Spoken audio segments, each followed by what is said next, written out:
What's up, this is Greg with Sports Rehab Expert and On-Track Physiotherapy. Today coming at you with a quick tip on how to teach someone some of the early progressions I use to teach someone how to squat.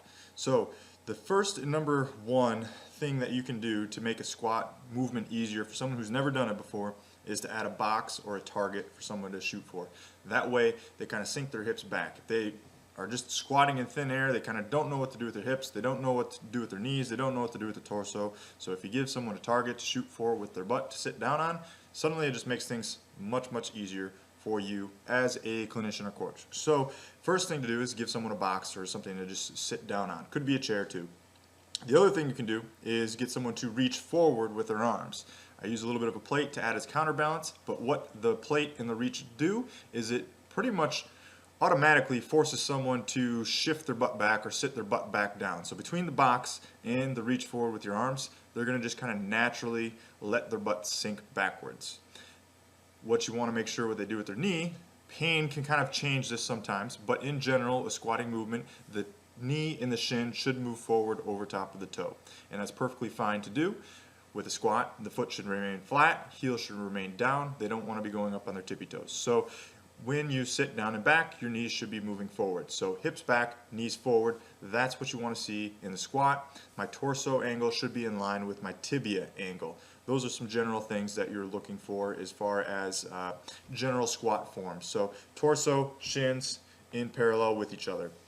Now what you'll see a lot of people do is as they sit down, their knees go forward and their hips go forward. So they're moving forward like this. What we want to do as they sit down is the butt goes back and the knees go forward, and it's kind of that counter action that allows them to just sit straight down, and the weight in the line of movement is straight up and down vertical. That's going to be important when we get to implementing heavier and heavier loads to not put excessive stress in certain areas. So that's what we want to use this box version to teach.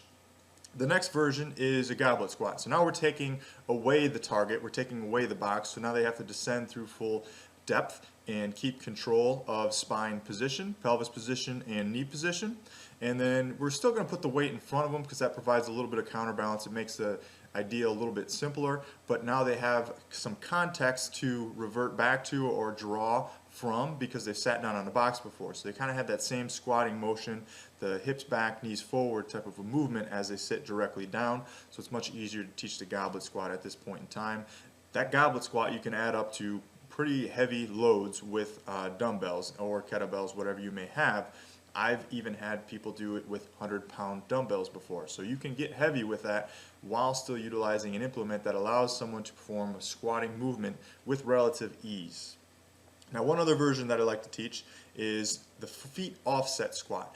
Both feet need to remain flat on the ground, but with the shifting of one foot back just a little bit, it forces that knee to go through a little bit more range of motion, that tibia to go forward a little bit more, and it forces a little bit of an awkward weight shift on the individual. So it develops some adaptability in the squat position for an individual, and it gets them comfortable kind of shifting their weight side to side and controlling movement.